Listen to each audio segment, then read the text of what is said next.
en el error y en sus emociones. Estar a punto del error es una condición del miedo. Estar en medio del error es estar en un estado de locura y de derrota. Darte cuenta de que has cometido un error produce vergüenza y remordimiento. ¿O sí?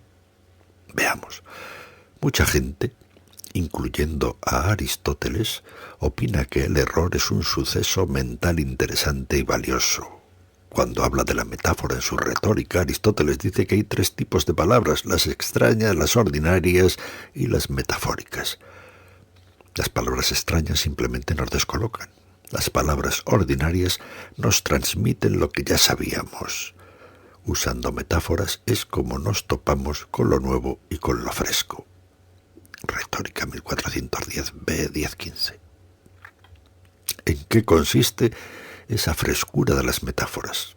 Aristóteles dice que la metáfora hace que la mente se experimente a sí misma en el acto de cometer un error.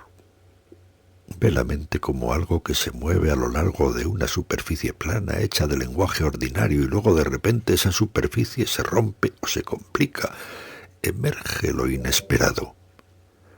Al principio parece raro, contradictorio o incorrecto y después sí tiene sentido. Y es en ese momento cuando, según Aristóteles, la mente se dirige a sí misma y se dice: ¿qué verdad es? Y aún así, ¿cómo lo había malinterpretado yo todo? Es posible aprender una lección de los errores auténticos de las metáforas. No es solo que las cosas no son lo que parecen y de ahí que nos confundamos. Además, dicha equivocación es en sí valiosa. Pero esperad un momento, dice Aristóteles, hay mucho que ver y sentir por ahí. Las metáforas le enseñan a la mente a disfrutar del error y aprender de la yuxtaposición entre lo que es y lo que no es. Hay un proverbio chino que dice: un pincel no puede escribir dos caracteres en la misma pincelada. Y aún así, eso es justamente lo que hace un buen error. Veamos un ejemplo. Es un fragmento de cierto poema griego antiguo que contiene un error de aritmética. Por lo visto, el poeta no sabe que 2 más 2 igual a 4. Fragmento Alcman 20. Lo cual hacen 3 estaciones, verano e invierno, y en tercer lugar otoño, y en cuarto lugar primavera, cuando hay florecimientos, pero comer suficiente no lo es. Alcman vivió en Esparta en el siglo VII a.C. Entonces Esparta era un estado pobre, y es improbable que Alcman llevara una vida de rico bien alimentado. Este hecho es el contexto de sus observaciones que desembocan en el hambre. Siempre tenemos la sensación de que el hambre es un error. Alcman hace que experimentemos este error con él mediante un uso efectivo del error computacional. Para un poeta espartano pobre sin nada en sus bolsillos al final del invierno, ahí viene la primavera como una ocurrencia deshora de la economía natural. La cuarta en una serie de 3 desequilibrada su aritmética y su verso yámbico. El poema de Alcman se parte en 2 a mitad camino con ese metro yámbico sin dar ninguna explicación sobre de dónde viene la primavera o sobre por qué los números no nos ayudan a controlar mejor la realidad. 3 cosas me gustan del poema de Alcman. Primero, que es pequeño, ligero y económico de una manera más que perfecta.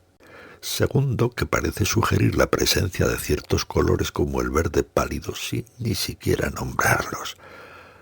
Tercero, que consigue sacar a relucir algunas preguntas metafísicas de primer orden, como la de quién hizo el mundo, sin un análisis excesivo.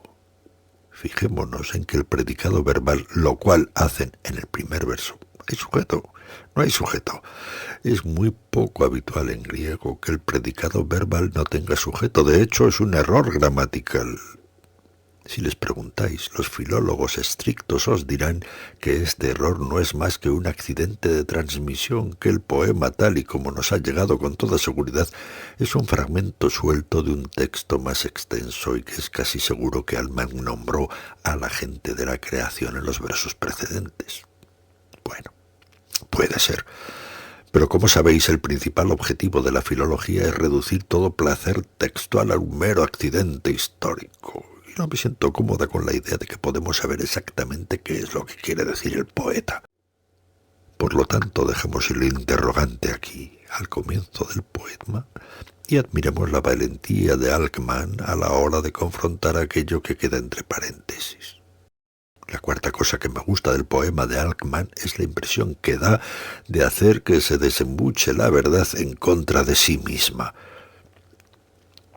Muchos poetas aspiran a conseguir este tono de lucidez inadvertida, pero pocos se dan cuenta tan fácilmente como Alckman. Por supuesto, su simplicidad es un fake. Alckman no es para nada simple, es un maestro de la organización, o lo que Aristóteles llamaría un imitador de la realidad. La imitación, mímesis en griego, es el término que utiliza Aristóteles para designar a los errores auténticos de la poesía. Lo que me gusta de este término es la facilidad con la que admite que aquello con lo que nos las vemos cuando hacemos poesía es el error, la obstinada creación del error, el rompimiento deliberado y la complicación de los errores de los cuales puede emerger lo inesperado. Así que un poeta como Alckman deja a un lado el miedo, la ansiedad, la vergüenza, el remordimiento y el resto de emociones tontas que asociamos con el hecho de cometer errores para aceptar la verdad verdadera. La verdad verdadera en el caso de los humanos es la imperfección. Alckman rompe con las reglas de la aritmética y hace peligrar la gramática y no da pie con bola en cuanto a la forma métrica de sus versos para llevarnos a aceptar este hecho. Al final del poema, el hecho sigue ahí y probablemente Alckman no tiene menos hambre. Sin embargo, algo ha cambiado en el coeficiente de nuestras expectativas, porque haciendo que nos equivocáramos, Alckman ha perfeccionado algo. Sí, ha mejorado algo de una manera más que perfecta con un solo pincel.